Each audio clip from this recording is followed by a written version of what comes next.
Je pense que c'est important, en 2014, de se rendre compte que nous sommes tous les locatériens de cette petite planète qui est la seule habitable dans le système solaire et que nous partageons tous avec son climat, avec son environnement, avec ses richesses, sa pauvreté, ses inégalités, et que je suis persuadé que les 7 milliards, bientôt 9 milliards d'habitants de cette planète vivront mieux à l'avenir si les changements climatiques sont maîtrisés, bien sûr, mais aussi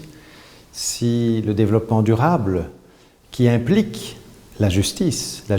entre les générations, mais aussi la justice à l'intérieur des générations, si le développement durable donc se réalise réellement à la surface de la planète. Le premier droit de l'homme n'est-il pas celui d'habiter la planète,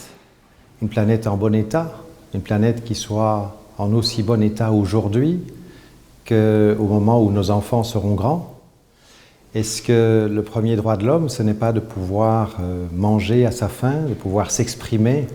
comme on le souhaite? Les changements climatiques, qui sont un des graves problèmes qui menacent l'habitabilité même